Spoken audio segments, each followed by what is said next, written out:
Hi there, Mike Hall here, coming at you from our Chicago studios. This is Big Ten Today. Thrilled to have you with us for the next hour. We got tons to get to. Sammy Nedling's going to be here in just a bit to talk about the final 2 weeks of the Big Ten regular season of softball. But we're going to start off our show with an awful lot of football. As you know, the NFL draft is almost here, and that is indeed the big story in the sports world. On Thursday, it starts off. Our Fox Sports colleague Joel Klatt has his latest mock draft out, and as you can see, C.J. Stroud, he's got going at number 2 overall, with an Illini there at number 7, making a couple guys in the top 8 going from the Big Ten. Time now for our big interview, and for that we're glad to bring in our buddy Bruce Feldman, who just wrote a great article in The Athletic about the NFL draft, talking to tons of NFL coaches to get all this insight on these players. And a bunch of Big Ten players were in there, Bruce. We already mentioned C.J. Stroud. You talk a lot about him in the article. From what you've gathered from the coaches, the supposed hit he's taking in terms of his perception the last handful of weeks, is that real, or is that just stuff that happens every year to someone in the draft? I think it's a combination of both. One of the coaches said, I feel like this is something now, this is the thing. Every year somebody gets it and kind of gets dinged, and CJ's getting it. And I think there is a little bit of truth or a little reality in it. And let's say it that way. There is what's called an S2 cognition test, and it's not like the Wonderlic or anything like that, but it is something where people are trying to see reactions, and they test a bunch of different things. And so I talked to 3 NFL quarterback coaches, one who says he's a big believer in it and said he had CJ ranked above Bryce Young until he looked at some of those results on that test. And he said, really, this test is something where it's like there's really 4 categories of a bunch of them that he finds relevant to quarterbacking play. And he said, because we've seen correlation to some of the guys they've coached, some of the guys they've seen in the league in past tests, he goes, I believe in it. He said, having said that, I would, if we were drafting high and we needed a quarterback, he said, I would have probably had CJ take that test again, because sometimes you can get false positives on certain things. A couple of the other quarterback coaches said, yeah, we consider it, but it doesn't line up with what they see on the film of CJ or what their interactions with him. I mean, everybody's been pretty effusive in his film, and not just how accurate he is, but how he processes, how he sees the field, and some of the things he was able to do at Ohio State. So I'd be surprised if he lasts past the top 4. Honestly, I'm surprised this has become quite as big a deal as it sounds like it has. But it is definitely something that the coaches factor in. It's just, in this case, they don't really see it lining up with the film, which honestly is a credit to C.J. Stroud. One thing that strikes me as odd is the idea of, well, we're worried about him because Ohio State hasn't produced a quarterback that's done much in the NFL, which A, is sort of ignoring what we certainly think Justin Fields is going to do in Chicago, but B, I mean, listen, Texas Tech didn't produce any quarterbacks until this Mahomes cat did something. Like, is that really something that teams will hold against him? That is not. I don't think so. And the coaches I spoke to said they don't think that's right either. I mean, you're going to hold J.T. Barrett and Braxton Miller and, are we going back to Art Schlichter? Are we going back, to Craig Krenzel? Like, they were coached differently. Ryan Day was at New Hampshire when a bunch of these guys were coming out and coming through the pipeline. The one thing the one part of the Ohio State piece that does get discussed is C.J. Stroud, just how talented the group of receivers he throws to.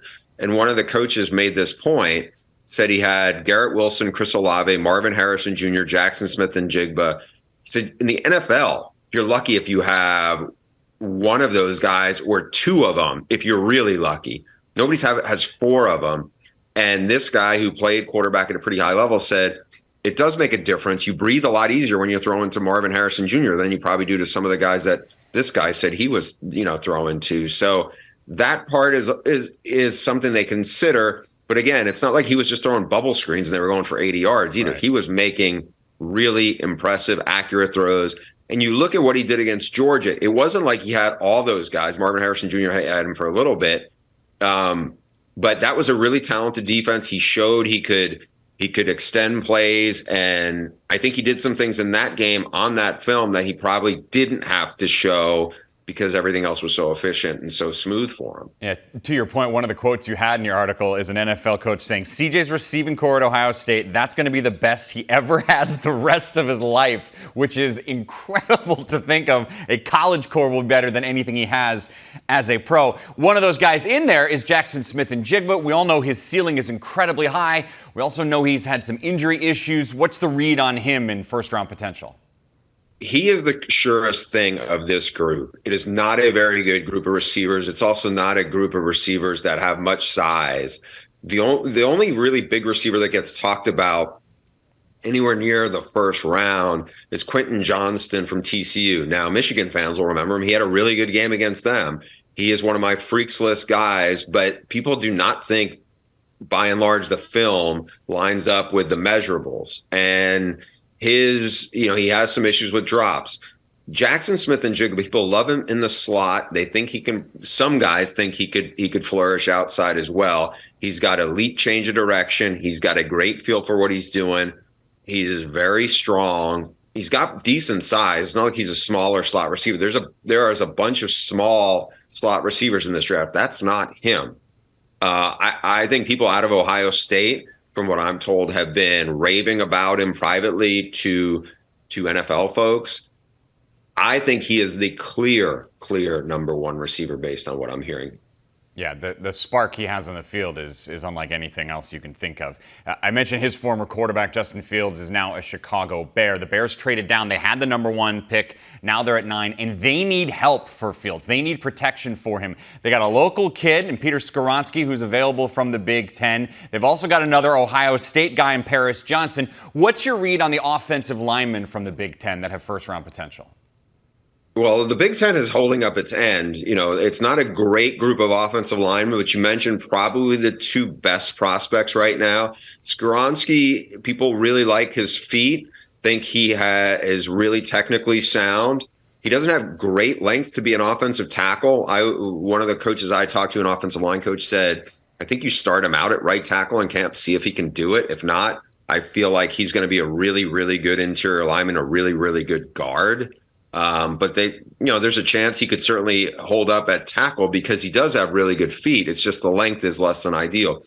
Paris has a lot of really good athleticism, a really big frame. In last year's first offensive lineman to go, Ike Ekwonu, there's comparisons at least on the athleticism part to Ike, but Ike was a lot more powerful and a lot more of a physical dominant presence in the run game. Now, maybe Paris will get to that as he continues to develop. I think he's a really good prospect. I don't know if people look at him, if he's the most talented of this group. I think he's still a little bit of ways of probably the power part and the strength that people want to see.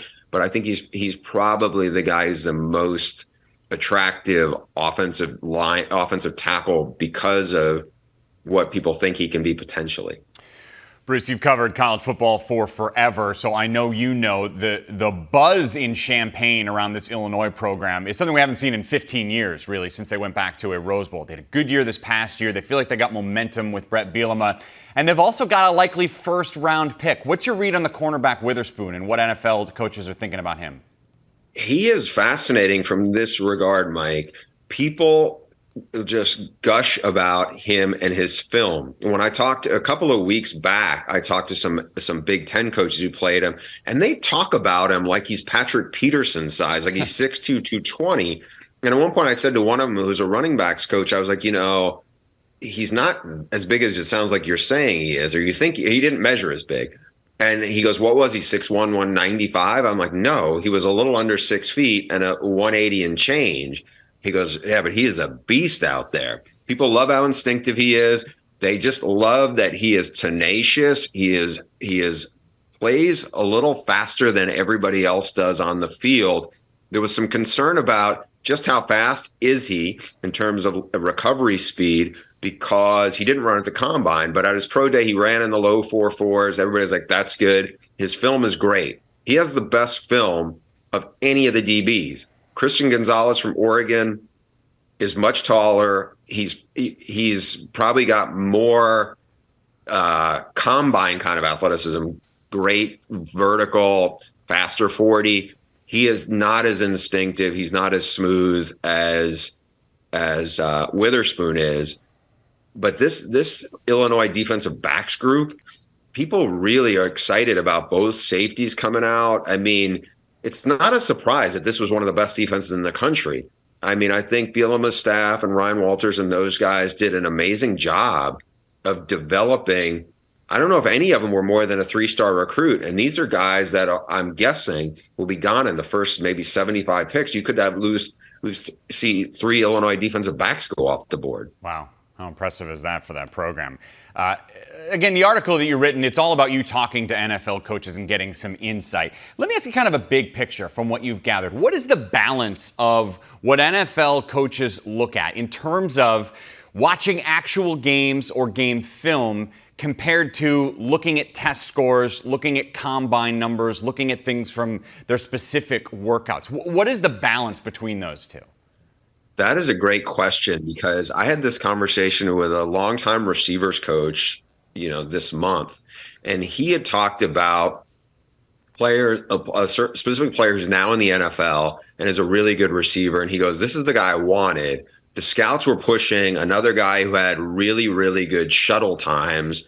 And it got to the point where, you say to them, and this guy said, "Look, you can really train and prepare for those specific tests, and it can make a big difference in what the output is." He goes, "But I don't see that on the film. These guys can't get separation. It's just different." And so I feel like when you talk to coaches, position coaches especially, they're more in tune with what do I see on the film, whereas sometimes you get scouts, and honestly, some of us in the media, and I am more guilty of this than anybody because I've been doing the Freaks List for so long, but those measurables, like I said, the Quentin Johnston that we talk about from TCU is a little different than the receiver a lot of scouts are watching on film. And there are a handful of guys like that, more than a handful, who have elite measurables, but it just doesn't show up always on film. Let me get one more player before we let you go, Bruce. The Iowa defense this past year was truly special. Lucas Van Ness, one of the leaders of that squad. Does he have first-round potential? Is that what you're hearing? Yeah, he does. I mean, he's really strong and powerful. He's a little stiff, but he is a guy who has been well coached. He's heavy-handed, and again, he is got some high-level measurables. There are some people who are like, "Why was he not starting?" But I think it depends on the system of what you're looking for. There's a lot of really good edge guys in this draft that I think you can probably get late in the first, early in the second.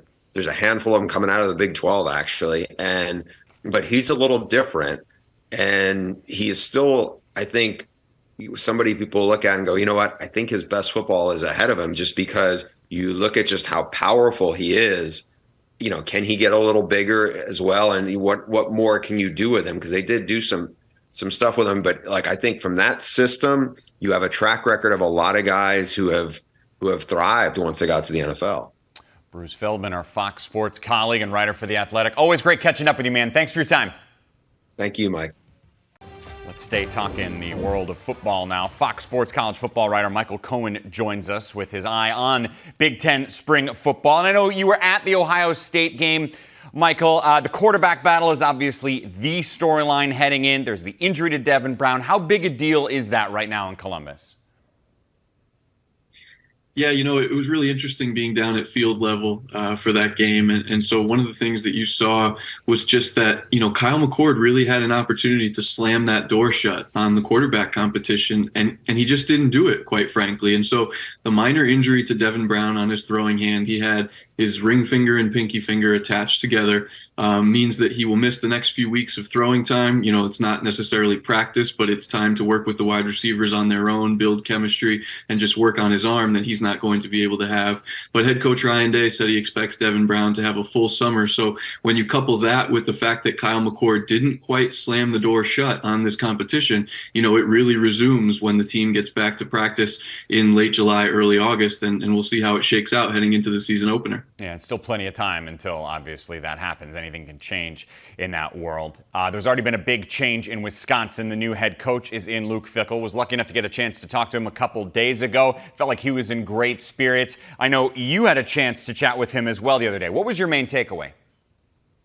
Yeah, I had a chance to sit down with him in his office at Camp Randall Stadium the day before their spring game, or their spring game equivalent, which they called the launch. And, the big takeaway for him is just how he's trying to figure out a way to blend some of the aspects of Wisconsin's past with its future. And the future is Tanner Mordecai at quarterback. At least that's the plan right now.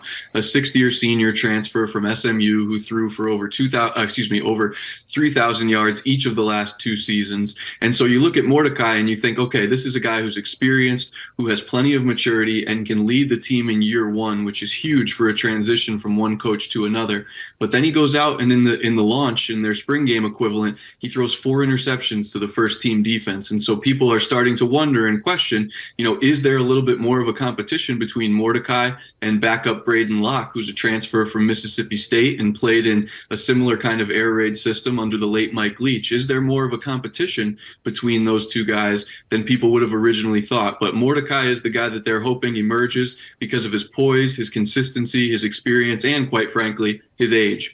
Yeah, plenty of changes in that offense. They're still going to run the ball with their new OC, Phil Longo, but there will be a lot more passes than we're used to from Wisconsin offense. Michigan, there will be some changes. We know A.J. Henning is off to the portal. We know Blake Corum is back at running back. Let me start specifically there. How different or similar is that running back position going to look this coming fall? It's a really good question, because I think on the surface it would be really easy for people to say, well, Blake Corum's back, so the offense should essentially look exactly the same, especially the running game, with a guy who was on the short list to be a Heisman Trophy finalist prior to a season-ending knee injury. But when you look at Blake Corum and you look at a guy who had that many carries last year, 247, I don't know if he can shoulder that same kind of workload this year if Michigan wants him to be fresh, to be healthy, and to be as impactful as they're hoping he can be at the business end of the season in November, and then what they hope will be a run in January again toward a national title. So I think there has to be a closer to a 50-50 split between Corum and backup Donovan Edwards. Donovan Edwards had roughly 100 carries fewer than Blake Corum last year, but if you look at it, exactly half of them took place in the 3 games that Blake Corum missed. So what does that tell you? It tells you that in the games when 2 of them were healthy, there wasn't a lot of 50-50 going on. It was all Blake Corum all the time. And while that might be the best path to success on a game-by-game basis, if you want Blake to be healthy toward the end of the season, I think there has to be better balance between the 2 of them for Michigan this season. By the way, let me follow up quickly on Michigan. I know you covered that program for a long time. Have you found, from your insights, any ripple effects from Jim Harbaugh flirting with the NFL this offseason for the 2nd straight year? That's really the topic of debate among fans, the last 2 winters is, will Jim Harbaugh go or won't he go? And then how does it influence the recruiting? And like you said, I've covered this team closely for the last couple of years. And the thing that you really notice is that in their 2023 recruiting class, it was a down year for them, finishing outside the top 10 nationally, well behind Ohio State and Penn State in the national rankings. But then when you look at what they've done in 2024 so far, getting a head start on that recruiting class, it has been absolutely phenomenal for them. I mean, they are just racking up players in the top 200, top 300 at a rate that they haven't, really done since early in Jim Harbaugh's tenure in Michigan. So I think, to answer your question, the first time he flirted with the NFL, when he went and interviewed with the Minnesota Vikings on National Signing Day of all days, I think that absolutely impacted their recruiting class. But I think now fans and parents and recruits themselves are starting to realize that these flirtations seem to be less and less likely that they're going to lead to an actual departure. And I think that's why you saw much more stability and much more explosiveness, frankly, from Michigan on the recruiting trail as they build their 2024 class heading into the fall. How about a former Michigan quarterback now, Cade McNamara? How's he fitting in early on at Iowa? It's a seamless transition for him. Everything you hear out of Iowa is that the same traits that made him so reliable and so trustworthy at Michigan are already showing through in Iowa City. He was elected a team captain by his teammates earlier in spring, despite the fact that while he's recovering from a knee injury, he wasn't able to participate in much, if any, of the 11-on-11 drills that Iowa did during spring practice. But when you talk about poise, when you talk about maturity, when you talk about being unflappable in big moments, that's Cade McNamara, a guy who completed over 64% of his passes during his 1 year as Michigan starter. And in that same season, he had almost a 3-to-1 touchdown to interception ratio. And players and coaches around this program said the biggest thing about Cade was his leadership. He didn't care if he threw the ball 35 times or 3 times in a year when the running game really powered that offense with Hassan Haskins and Blake Corum. So he's a selfless guy. He's competitive as all heck. He's really, really mature, and he's brought all those traits to Iowa, where he's really stabilized an offense that absolutely needed it after a tumultuous 2022 campaign. Michael Cohen, Fox Sports college football writer. We appreciate your time and your insights, man. Thanks. Thank you. Big stat time, and that number is 6, meaning the number that is the magic number for Northwestern softball. And why are they doing so well in the Big Ten this year? Well, because they're perfect. 17-0 when they score at least 6 runs a game, and they are putting up runs left and right. Sammy Nedling is here to talk about the Northwestern Wildcats and everything in the Big Ten race for softball world right now. Northwestern won 2 of 3 over the past weekend, so it's pretty safe to say they're in the driver's seat right now with only 2 weeks left in the regular season. Absolutely. This past weekend was huge, right? Taking 2 of 3 from Michigan in Ann Arbor, the first series win on the road in Ann Arbor that they've had in program history. And yeah, they put themselves in the driver's seat. Three games this weekend. If they get a sweep, they clinch at least a share. You pair that with one Indiana loss at Michigan this weekend, and the Big Ten title belongs to the repeat champions, Northwestern Wildcats. Right, so you've got 6 games left in the regular season. Indiana and Nebraska still in it. Let's focus on the Huskers for a second. Do they need a sweep this weekend, or do they just need to play really well and hold on for that final 3-game stretch? A sweep is huge because I think it really gives them an edge in the head-to-head against Northwestern. But if they can win the series, this is going to come down to next week's final weekend with Indiana, Northwestern, and Nebraska. Nebraska's 3 games back. So is Indiana. You mentioned they have Michigan yet. They're still alive in this one. Yeah, Indiana and Nebraska fans are going to be best friends this weekend, and Northwestern and Michigan fans are going to be best friends this weekend because those are the 2 tandems that we're really seeing right now. Indiana, again, just like Nebraska, needs to go in, needs to win this series against Michigan to keep their Big Ten title hopes alive. Just a few days ago, it was the last day of spring ball for the Indiana Hoosiers. Wrapping up the spring season already now with their eyes on the start of the upcoming fall year. And why? Because, game number 1 is against Ohio State. No big deal, everybody. A lot of time to go until then, and we're glad to bring in now the Big Ten Coach of the Year in 2020. He's in charge of the Indiana Hoosiers. He is always fun. He's Tom Allen. And Tom, I'm going to start with the pressing questions first. You told me once your wife keeps jars of M&Ms in the basement. I have a few questions. 1, is that still happening? 2, how many are we talking about? And 3, can I have some? Well, they're the big value pack you get from Walmart, so they're quite large in size. So we use those with our players when they come visit. But it's as I get a little older, my metabolism slows down. I got to be a little more careful with those. No. See, you're still admit it. You're still running 3 miles every day, right? That's correct.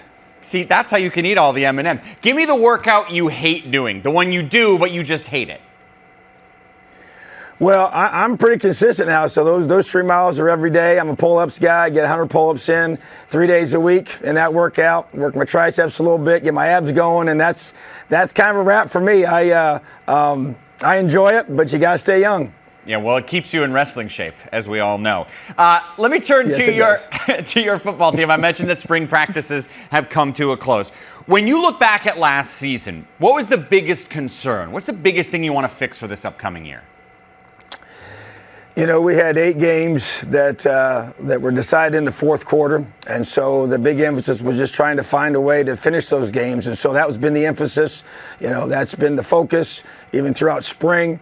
Developing the mental toughness, the physical toughness, the execution in those moments to be able to find a way to finish and to win those close games we find ourselves in.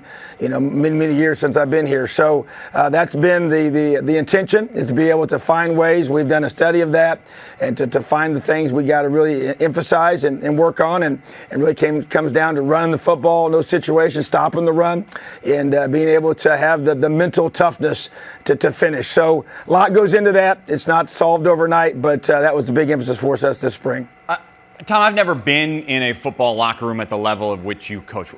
Can you give me an example of how you can drill or teach trying to finish a game? Like, is there a thing you can do that you say, if we can execute this, this will help us actually finish a game stronger?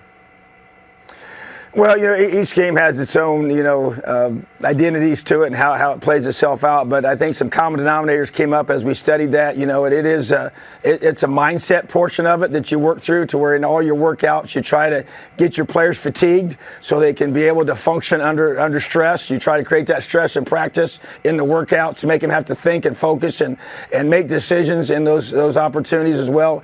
During spring football, we do that, and be able to allow yourself to be able to gain that confidence, to expect to have good things happen in those moments, and expect you to make those plays. And whether it's on offense, defense, or special teams, all 3 phases are affected. So to me, it's the workouts that you create, the stress that you create, that you put them under in those situations, and you try to recreate that. We actually recreate some fourth quarters for our team during some of our spring scrimmages this spring, to be able to have the opportunity to create a different outcome. So at the end of the day, you got to be at your best when it counts the most, and that's going to be in the fourth quarter.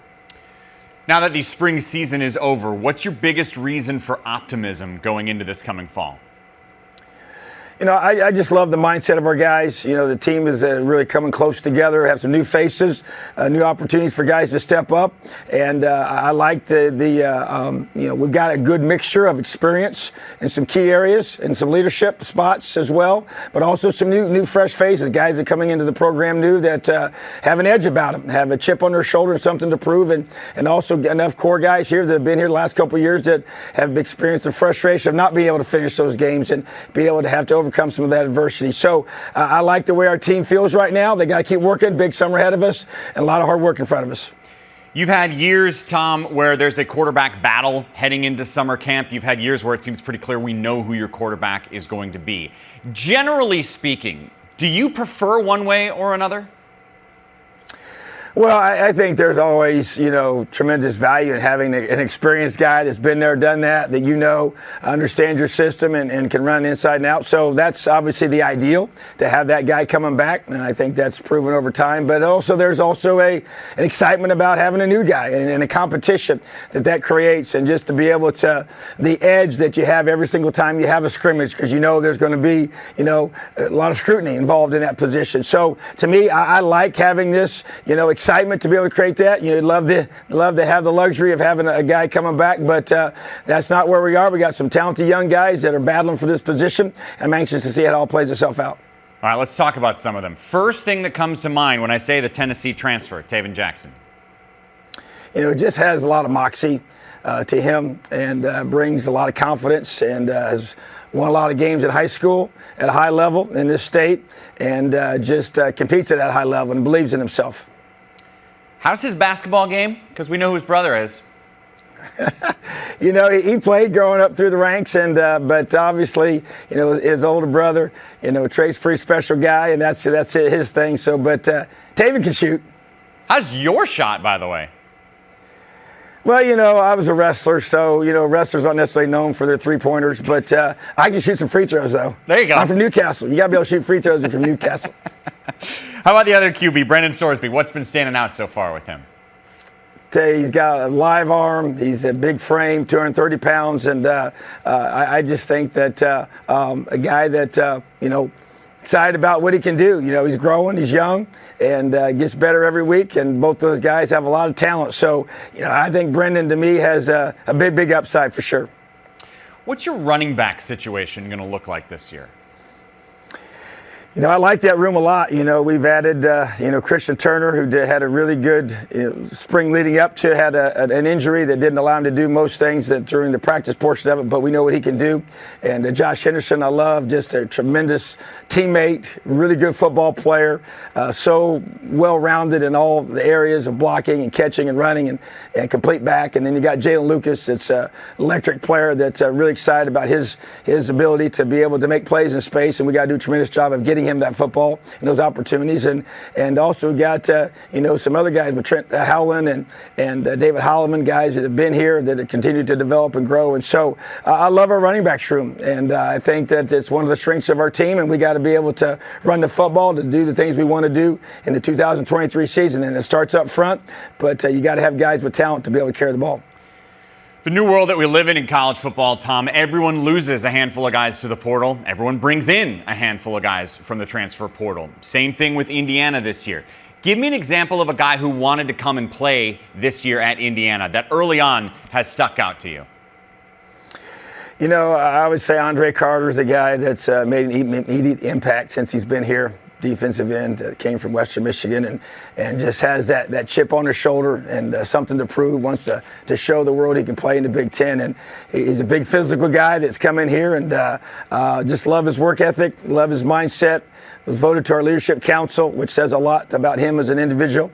And I'm excited about his ability to come in here and do some great things. And, E.J. Williams, a receiver, coming here as well on the offensive side of the football that has had a really, really good spring and tremendous upside. I just love the way he moves and goes and gets the football. So those are two guys on each side of the football. We got many others that have come here, and it's a good group of guys that we did our due diligence with to be able to bring guys here that fit with us and want to help us do great things in 2023.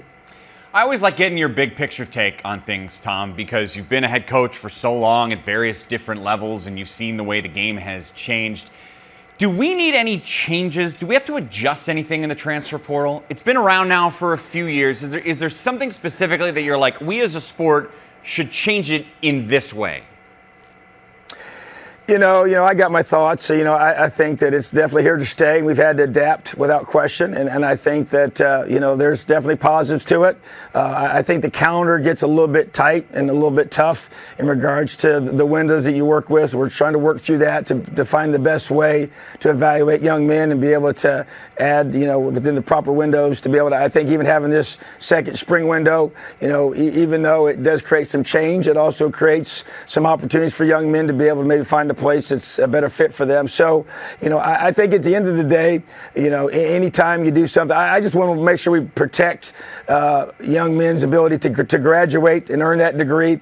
That's my big concern with all that. I think you want to do a great job of protecting that and making sure guys are getting their degrees, because many guys don't have a future in the NFL, even though they all think they're going to go there and play for year after year. It doesn't always happen. So I want to make sure we protect that and just be able to manage your roster. I get it. The movement has definitely created some positive things without question in regards to guys' opportunities that they'll have at other places. But at the end of the day, I want to protect the graduation piece, the academic focus that we have to have. And then at the same time, I want to make sure that guys are maybe given a pause to be able to say, hey, this is something that a decision I'm going to make, but I want to sit down with the coaches and the people that are involved to help a young man make the best decision for himself in his future. So I just think as long as we do those things, that as things evolve and change, it's definitely different. And I do feel like that it's here to stay. We just have to make sure we just keep tweaking it to make it best for everybody involved. There's also been announced some rule changes coming to the world of college football. The clock normally has stopped at the end of a first down throughout the entirety of a game. That will be going away except for the final 2 minutes of a half. You like that? We first talked about it in our Big Ten head coaches meetings. At first, I'm a defensive guy, so I'm not sitting here thinking about more plays. I'm thinking about less plays, so to be able to do things effectively defensively, but I know some coaches were concerned about, eliminating some plays in games because of all the guys you're trying to get involved, with regards to their involvement in your team and staying in your program, So I think it's going to make some subtle changes to the length of the game. I don't necessarily, have a strong strong opinion either way. I think it might be 7 to 10 plays. It might affect. I've had different people's opinions about how much it's going to actually shorten the game. I think it will shorten it a little bit, but I do think that we have to protect our game.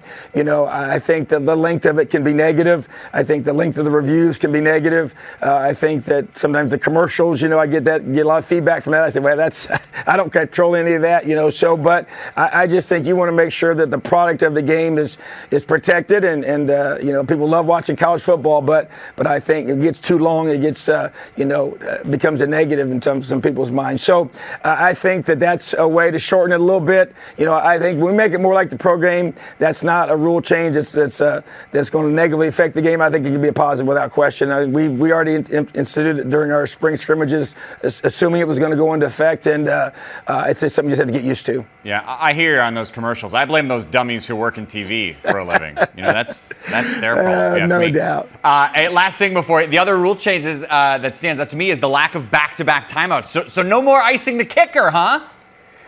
Yeah, how about that? But I'm a special teams guy, and so I get that. So sometimes it's a little annoying, but a little strategy involved there at times for sure. But it gives the kickers a little bit less to deal with. So good for them. Tom, always great talking with you, man. Have yourself a great summer. Look forward to chatting again this fall. You do, Mike. Have an awesome day. Leo. Already got a basketball announcement today on the men's side of thing. The conference announced the breakdown of conference opponents for next season's men's season. Remember, it's a 20-game conference schedule. 7 schools will play each other home and away. Then there'll be 6 remaining opponents you play once. We looked at the schedule, picked out a few key matchups. Keep in mind Michigan State and Purdue up at the very top. Those are arguably the 2 favorites to win the Big Ten in men's basketball next year. They will only meet up one time. You also notice at the bottom the great history and rivalry of Indiana and Illinois. They will meet up only once, and that will be in Champaign.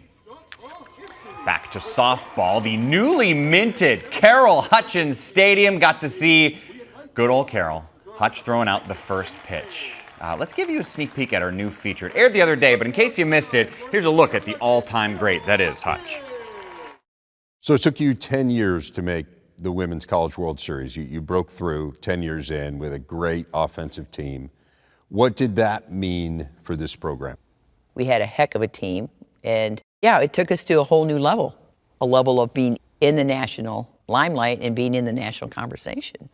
And we went 4 years in a row, and a lot of it had to do with Sarah Griffin and Kellen Tate coming into the program, and Sarah being a very competitive West Coast kid from Simi Valley, California, added with our really quality senior class that we had in '95. But we became a nationally competitive team. We went to that level. Right. So you went to the World Series then 6 times in 9 years. It never really seemed to go all that well when you got there in those early years. It never went well. So how big was the gulf, did you think, between you and UCLA and Cal and Arizona, the programs that were the powerhouses? Well, we had a tremendous rivalry with Iowa in the conference. I mean, it was like the Bo and Woody wars between Gale and Hutch, and the fantastic rivalry, because if you look through that era, it was either Michigan-Iowa or Iowa-Michigan in the standings at the end of the year. Honestly, the strength of our league, which has improved tremendously, was up and down, and that certainly helps you get ready to compete at the highest levels. And I think there was certainly a gap between some of the other schools that we would run into in the World Series. But I always felt we could have competed better. I felt we would get there, and we didn't play at our best level. So what was the key to closing that gap? Was it recruiting? Was it just kind of, did your coaching change, do you think? I mean, because it clearly closed. How did you close it? Well, I think it was really the University of Michigan softball program believing they belonged there when they got there. I felt my first few years we didn't feel we belonged there, so perhaps the head coach didn't feel they belonged there. It's like, wow, what are we doing here? I don't know.